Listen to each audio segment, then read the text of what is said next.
ওম শান্তি। আজি 22 ছেপ্টেম্বৰ 2021 বাবাৰ মধুৰ মহাবাক্য। মৰমৰ সন্তানসকল, এই বেহদৰ নাটকত নায়ক নায়িকাৰ ভূমিকা তোমালোকৰ পিতাৰ নহয়। পিতাৰ কেৱল পতিতসকলক পাৱন কৰি তোলাৰ কলাহে আছে। প্ৰশ্ন: ব্ৰহ্মাৰ চিত্ৰ দেখি যিসকলে প্ৰশ্ন উত্থাপন কৰে তেওঁলোকক কোনটো ৰহস্য বুজাব লাগে?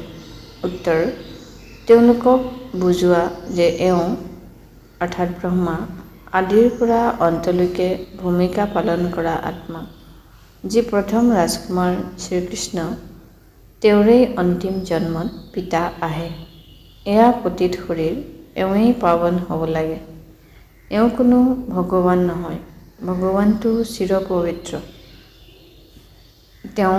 এওঁ শৰীৰৰ আধাৰ লৈছে। গীত। মুকৰা দেখলে ৰে প্ৰাণী, যাৰা দৰ্পণ মে। ওম শান্তি। পিতাই সন্তানসকলক বুজাইছে যে শান্তিৰ কাৰণে কোনেও বাহিৰত দুৱাৰে দুৱাৰে হাবাথুৰি খাব নালাগে। যিদৰে হঠযোগী সন্ন্যাসীয়ে ভাবে গৃহস্থ ব্যৱহাৰত থাকি শান্তি পাব নোৱাৰি, শান্তি জংঘলত পোৱা যায়, কিন্তু পিতাই বুজায় যে শান্তি তাতো পাব নোৱাৰি। ইয়াৰ ওপৰত এটা কাহিনী বা দৃষ্টান্ত শুনোৱা হয় যে ৰাণীৰ ডিঙিত হাড়ডাল আছিল আৰু বাহিৰত বিচাৰি আছিল।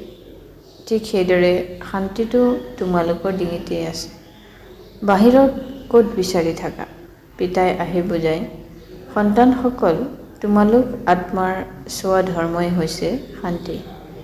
এই শৰীৰটো তোমালোকৰ কৰ্মেন্দ্ৰিয়, যাৰ দ্বাৰা তোমালোকে ভূমিকা পালন কৰিবলগীয়া হয়।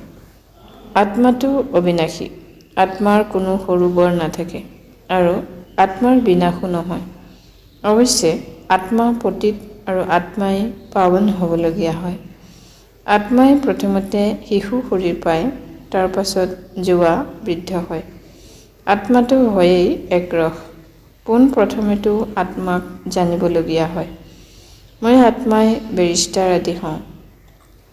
ইয়াক কোৱা হয় আত্ম অভিমানী হোৱা।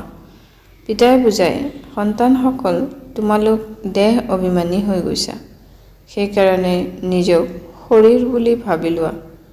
এইটো পাহৰি যোৱা যে মই আত্মা, এইটো মোৰ শৰীৰ।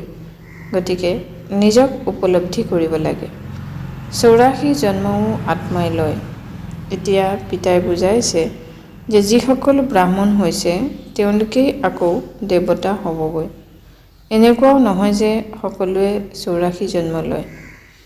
কোনোবা প্ৰথমে আহিব, কোনোবা 50-100 বছৰ পাছতো আহি থাকিব।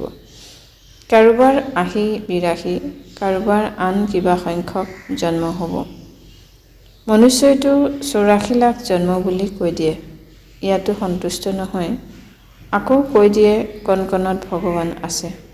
এতিয়া ভগৱানে কয়, মই কোনো মনুষ্য শৰীৰতেই নাই, তেন্তে জন্তু, পাথৰ, শিলগুটি কণকণত কেনেকৈ থাকিম? পিতাই বুজাইছে, প্ৰথম নম্বৰৰ জনেই শেষৰ নম্বৰত তমোপ্ৰধান হয়। মই নিজেই কওঁ যে বহুত জন্মৰ অন্তত সাধাৰণ শৰীৰত প্ৰৱেশ কৰোঁ। যিয়ে সম্পূৰ্ণ 84 জন্ম লৈছে তেওঁ নিশ্চয় পতিত হ'ব, পাৱনটো হ'ব নোৱাৰে। পিতাই নিজেই কয়, প্ৰথম নম্বৰত হৈছে শ্ৰীকৃষ্ণ, প্ৰথম ৰাজকুমাৰ। শ্ৰীনাৰায়ণটো পাছত হয়, যেতিয়া ডাঙৰ হয়। সেয়াও 20-25 বছৰ কম হৈ যায়। তেওঁৰো পূৰা 84 জন্ম বুলি কোৱা নহ'ব। প্ৰথম নম্বৰত হ'ল শ্ৰীকৃষ্ণ, যদিও তেওঁৱেই স্বয়ম্বৰৰ পাছত নাৰায়ণ হয়। কিন্তু হিচাপটো সন্তানসকলে কৰিব লাগে, নহয় জানো? সম্পূৰ্ণ 84 জন্ম 5000 বছৰ শ্ৰীকৃষ্ণৰেই কোৱা হ'ব। গতিকে পিতাই বহি বুজায়, মই কল্পই কল্পই সেইটো শৰীৰতে আহোঁ যাৰ আদিৰ পৰা অন্তলৈকে ভূমিকা আছে। অন্য কাৰো শৰীৰত আহিব নোৱাৰোঁ। হিচাপ আছে নহয়। ব্ৰহ্মাই প্ৰথম নম্বৰ, মই আন কাৰোবাৰ শৰীৰত কেনেকৈ আহিব পাৰোঁ? তোমালোকক বহুলোকে প্ৰশ্ন সোধে যে কেৱল এজন ব্ৰহ্মাৰ শৰীৰতে কিয় আহে? কিন্তু এয়া হিচাপ আছে। এইবোৰ বুজিবলগীয়া কথা। গায়নো কৰা হৈছে, ব্ৰহ্মাৰ দ্বাৰা স্থাপনা কৰে, বিষ্ণু বা শংকৰৰ দ্বাৰা স্থাপনা নকৰে। এয়া আন কাৰো কাম নহয়। মনুষ্যই ৰচয়িতা আৰু ৰচনাক নাজানে। এয়াও নাটকত নিৰ্ধাৰিত হৈ আছে। নাটকত যি ৰচি থোৱা আছে সেয়াই হৈ আছে। তেন্তে চিন্তা কিয় কৰা? এয়া এতিয়াৰ কথা। যি হ'বলগীয়া আছে সেয়াই হয়। সেয়া সলনি হ'ব নোৱাৰে। আজি যিবোৰ হয় সেয়া আকৌ ৫,০০০ বছৰ পাছত হ'ব। পিতাই বুজাইছে, যদি এনেকুৱা কিবা কথা দেখা তেন্তে কোৱা, এয়া কোনো নতুন কথা নহয়।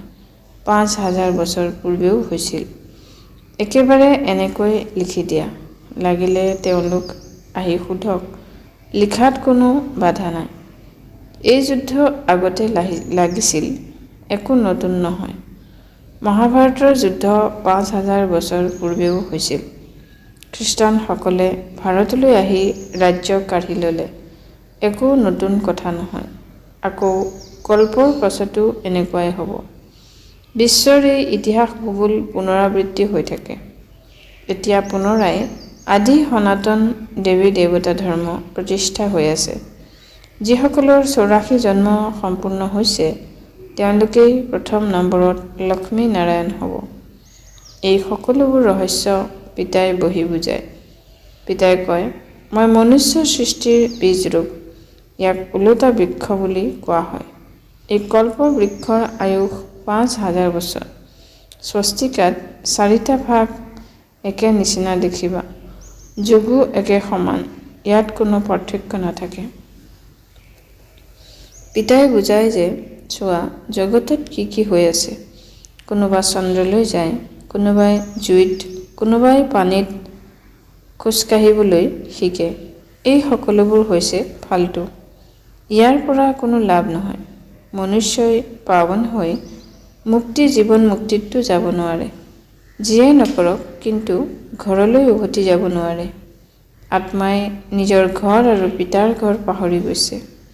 আত্মাই নিজকে পাহৰি দেহ অভিমানী হৈ গৈছে। আকৌ মন্দিৰত গৈ মহিমা গায়, আপুনি সৰ্বগুণ সম্পন্ন, আমি নিজ পাপী। নিজৰ গ্লানি কৰে। পিতাটো কেতিয়াও পূজাৰী নহয়। আকৌ দ্বিতীয় নম্বৰত কোৱা হ'ব, শংকৰো চিৰপূজ্য। তেওঁ পূজাৰী নহয়। তেওঁৰ ভূমিকাই ইয়াত নাই। এই মঞ্চত ব্ৰহ্মা আৰু বিষ্ণুৰ ভূমিকা আছে। ব্ৰহ্মা আৰু বিষ্ণুৰ কি কি ভূমিকা আছে এয়া জগতত কোনেও গম নাপায়। ত্ৰিমূৰ্তি ব্ৰহ্মা বুলি কৈ দিয়ে, অৰ্থ একোৱে বুজি নাপায়। এনেকৈও গায় যে ব্ৰহ্মাৰ দ্বাৰা স্থাপনা কোনে কৰে? তেওঁৰ চিত্ৰই নাই। মুখেৰে কয়, কিন্তু তেওঁ ক'ত আছে? শিৱ কি বস্তু সেয়া কোনেও নাজানে। আত্মাৰ বাবে কয়, ভ্ৰুকুটিৰ মাজত জিলিকি থাকে আচৰিত তৰা। মই আত্মা অবিনাশী, শৰীৰ বিনাশী। কিমান শৰীৰ লয় একোৱে গম নাপায়। মনুষ্য কিমান দুখী, চিঞৰি থাকে, হে ঈশ্বৰ পিতা। যেতিয়াৰ পৰা দুখ আৰম্ভ হৈছে আহ্বান কৰি আহিছে। এইটো বুজোৱা হৈছে যে ভাৰতত যেতিয়া ৰাৱণ ৰাজ্য আৰম্ভ হয় তেতিয়া এনেকুৱা নহয় যে অন্য ধৰ্মটো ৰাৱণ হৈ গ'ল। নহয়, তেওঁলোকেতো নিজৰ সময়ত সতু ৰজু তমুত আহিবই লাগে। এই গোটেই কাহিনী ভাৰতক লৈয়ে। তেওঁলোকতো আনুষংগিক, পিতা মাজতেই আহে। ভাৰত যেতিয়া তমোপ্ৰধান হৈ যায় তেতিয়া গোটেই বৃক্ষ তমোপ্ৰধান হৈ যায়। তেওঁলোকেও সুখ দুখ ভুগিব লাগে। বৃক্ষত নতুন নতুন পাত ওলায়, সেয়া বৰ শোভনীয় হয়। নতুনসকল আকৌ সতু ৰজু তমুত আহিব লাগে। অন্তিমত যিসকল আহে তেওঁলোকৰ কিছু মান থাকে।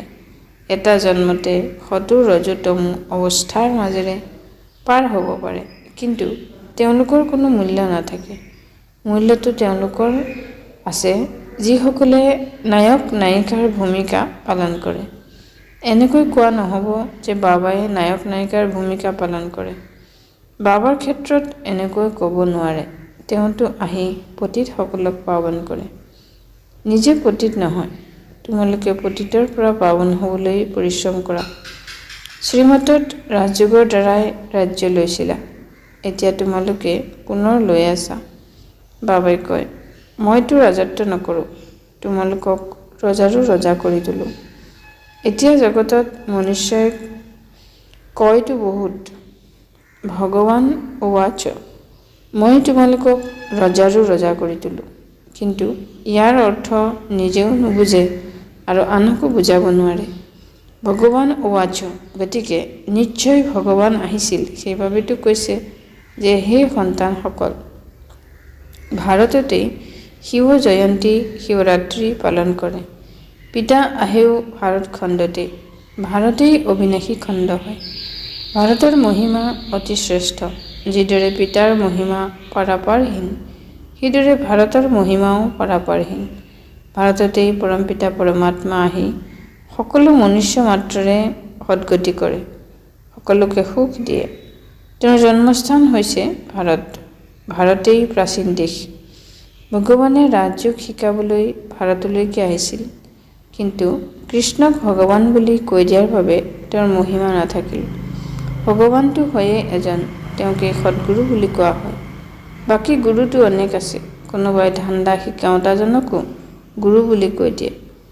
আজিকালিতো সকলোকে অৱতাৰ বুলি মানি লয়, একোৱেই বুজি নাপায়। যেতিয়া একেবাৰে পতিত হৈ যায়, তেতিয়া আহ্বান জনায়, বাবা আহি আমাক পাৱন কৰি তোলক। পিতাই আহি সঁচা অমৰ কথা শুনায়। এতিয়া তোমালোকৰ বুদ্ধিত আছে যে আমি 84 জন্মত কেনেকৈ আহোঁ। প্ৰথমে ভাল জন্ম, তাৰপাছত অৱনমিত হৈ আহিম। জগতৰো অৱৰোহণ কলা হয়। মনুষ্যৰ বুদ্ধিও সতো ৰজো তমো হয়। সত্যযুগৰ পৰা লাহে লাহে অৱৰোহণ কলা আৰম্ভ হৈ যায়। তোমালোকৰ যেতিয়া আৰোহণ কলা হয়, তেতিয়া সকলোৰে মংগল হয়। সকলোৰে সদ্গতি দাতাটো একমাত্ৰ পিতাই হয়, নহয় জানো? সেই গুৰুসকলেতো কেৱল শাস্ত্ৰ শুনায়, শুনি শুনি অৱনমিতই হৈ আহিছে। বেহতৰ পিতা আহি সন্তানসকলক সোধে, মই তোমালোকক ইমান চহকী কৰি গ'লোঁ, ইমান হীৰা মুকুতাৰ মহল দি গ'লোঁ, সেই সকলোবোৰ ক'ত গ'ল? লৌকিকৰ পিতাই সন্তানসকলক পইচা দিয়ে, কিন্তু সন্তানে পইচা অপচয় কৰি দিলে তেতিয়া পিতাকে মাতি আনি সোধে, তুমি ইমান পইচা ক'ত অপচয় কৰিলা? সন্তানসকলৰ পইচা বেছি থাকিলে বহুত অপচয় কৰে। পিতা ধৰ্মাত্মা হ'লে সন্তানে বিলাতলৈ গৈ লাখ লাখ টকা অপচয় কৰি আহে। পিতাকে একো কৰিব নোৱাৰে, পিতাকে ত্যাগো কৰিব নোৱাৰে, কিয়নো ককাকৰ সম্পত্তি হয়, কিন্তু ভিতৰি জ্বলি থাকে। কিছুমান এনেকুৱা বেয়া সন্তান আছে যে পিতাকৰ মৃত্যুৰ পাছত 12 মাহতেই সকলো সম্পত্তি শেষ কৰি দিয়ে। সেইবোৰ হ'ল হদৰ অৰ্থাৎ লৌকিকৰ কথা। এয়া আকৌ হৈছে বেহদৰ কথা। বেহদৰ পিতাই কয়, তোমালোক কিমান ধনৱান আছিলা, বিশ্বৰ মালিক আছিলা, আকৌ কঙাল কেনেকৈ হ'লা? ইমান ধন কি কৰিলা? সন্তানসকলকে পিতাই সোধে, ভাৰতক ইমান চহকী কৰিলোঁ, সকলো পইচা কলৈ গ'ল?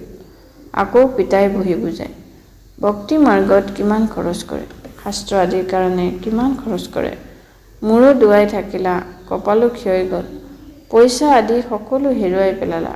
এয়া হৈছে নাটক।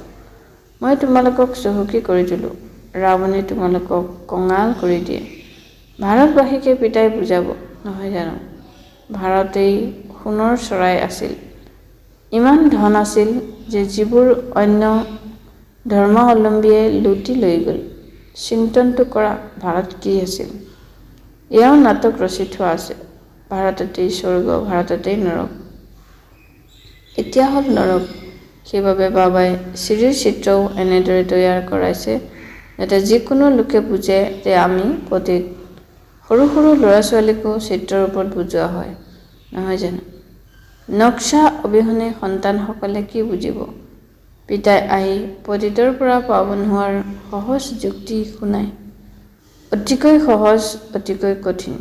সত্যযুগত দেহী অভিমানী হৈ থাকে। আত্মাই বুজি পায় যে এতিয়া শৰীৰ বুঢ়া হৈছে, এই পুৰণা চোলা এৰি অন্য এটা ল'ব লাগে। যেন সাক্ষাৎকাৰ হৈ যায়, এতিয়া গৈ কেঁচুৱা হ'মগৈ। পুৰণা মুঠ অৰ্থাৎ ছাল এৰি দিয়ে। ইয়াত কোনোবা মৰিলে কান্দেও, ঢোল বাদ্যও লৈ যায়। সত্যযুগতো আনন্দৰে এটা শৰীৰ এৰি আন এটালৈ গতিকে উৎসৱ পালন কৰে। ইয়াত কিমান দুখ কৰে। কোনোবা মৰিলে তেতিয়া কয় স্বৰ্গলৈ গ'ল। গতিকে ইয়াৰ অৰ্থ নৰকত আছিল, নহয় জানো? এতিয়া তোমালোকে স্বৰ্গবাসী হ'বৰ কাৰণে পুৰুষাৰ্থ কৰি আছা। পিতাই তোমালোকক স্বৰ্গবাসী কৰি তোলে। পিতা আহে জীৱন মুক্তি দিবলৈ। ৰাৱণৰ বন্ধনৰ পৰা এৰুৱাই জীৱন মুক্ত কৰে। পিতাই কয়, মই কল্প পূৰ্বৰ দৰে আহি ৰাজযোগ শিকাওঁ। কল্পই কল্পই ব্ৰহ্মাৰহে শৰীৰত আহোঁ। তোমালোক ব্ৰাহ্মণ নিশ্চয় হ'ব লাগে। যজ্ঞত ব্ৰাহ্মণটো নিশ্চয় লাগে। এয়া হ'ল ৰাজস্ব অশ্বমেধ অবিনাশী জ্ঞান যজ্ঞ। এই ৰথক স্বাহা কৰিব লাগে, অৰ্থাৎ শৰীৰ আহুতি দিব লাগে। অশ্ব বুলি এই ৰথক কোৱা হয়। ৰাজস্ব স্বৰাজ্যৰ বাবে এই সকলো অশ্ব অৰ্থাৎ শৰীৰ ইয়াত স্বাহা হ'ব। আত্মাটো স্বাহা নহ'ব। আত্মাসকলে হিচাপ নিকাচ নিষ্পত্তি কৰি গুচি যাব। আকৌ নতুনকৈ সকলোৰে ভূমিকা আৰম্ভ হ'ব। ইয়াকে কোৱা হয় ইতিহাস ভূগোলৰ পুনৰাবৃত্তি। পিতা আহে নতুন সৃষ্টি স্থাপনা কৰি পুৰণি সৃষ্টি নাশ কৰিবলৈ। এয়া এখনেই মহাভাৰতৰ যুদ্ধ, যাৰ বিষয়ে শাস্ত্ৰবোৰত গায়ন কৰা হৈছে। গতিকে বুজাব লাগে এই যুদ্ধৰ দ্বাৰা এই স্বৰ্গৰ দুৱাৰ মুকলি হয়। সেইবাবে ইয়াৰ গায়ন শাস্ত্ৰবোৰত আছে। ভাল বাৰু। অতি মৰমৰ কল্পৰ পাছত পুনৰাই লগ পোৱা সন্তানসকলৰ প্ৰতি মাতা পিতা বাপ দাদাৰ স্নেহপূৰ্ণ স্মৰণ আৰু সুপ্ৰভাত। আত্মিক পিতাৰ আত্মিক সন্তানসকলক নমস্কাৰ। আত্মিক সন্তানসকলৰ আত্মিক পিতালৈ সুপ্ৰভাত আৰু নমস্কাৰ। ধাৰণাৰ বাবে মুখ্য সাৰ। 1 নম্বৰ, হৈ যোৱা কথাৰ কেতিয়াও চিন্তন কৰিব নালাগে। যি কথা হৈ গ'ল একো নতুন নহয় বুলি, অৰ্থাৎ নাথিং নিউ বুলি বুজি পাহৰি যাব লাগে। 2 নম্বৰ, এই ৰাজস্ব অশ্বমেধ যজ্ঞত নিজৰ তন মন ধন সকলো স্বাহা কৰি সফল কৰিব লাগে। এই অন্তিম জন্মত সম্পূৰ্ণ পাৱন হ'বৰ বাবে পৰিশ্ৰম কৰিব লাগে। বৰদান, মাষ্টাৰ ত্ৰিকালদৰ্শী হৈ সকলো কৰ্ম যুক্তিযুক্তভাৱে কৰোঁতা কৰ্মবন্ধন মুক্ত হোৱা। ভাৱাৰ্থ, যিয়ে সংকল্প বাণী কৰ্ম কৰা সেয়া মাষ্টাৰ ত্ৰিকালদৰ্শী হৈ কৰা, তেতিয়া কোনো কৰ্মই ব্যৰ্থ বা অনৰ্থ হ'ব নোৱাৰে। ত্ৰিকালদৰ্শী অৰ্থাৎ সাক্ষী ভাৱৰ স্থিতিত স্থিত হৈ কৰ্মৰ গূঢ় গতিক জানি এই কৰ্ম ইন্দ্ৰিয়সমূহৰ দ্বাৰা কৰ্ম কৰোৱা, তেতিয়া কেতিয়াও কৰ্মৰ বন্ধনত বান্ধ খাবলগীয়া নহ'ব। প্ৰতিটো কৰ্ম কৰি কৰ্মবন্ধনমুক্ত কৰ্মাতীত স্থিতিৰ অনুভৱ কৰি থাকিবা। শ্লোগান, যিসকল হ্ৰদৰ ইচ্ছা সমূহৰ বিষয়ে অজ্ঞ তেওঁলোকেই মহান সম্পত্তিবান। ওম শান্তি।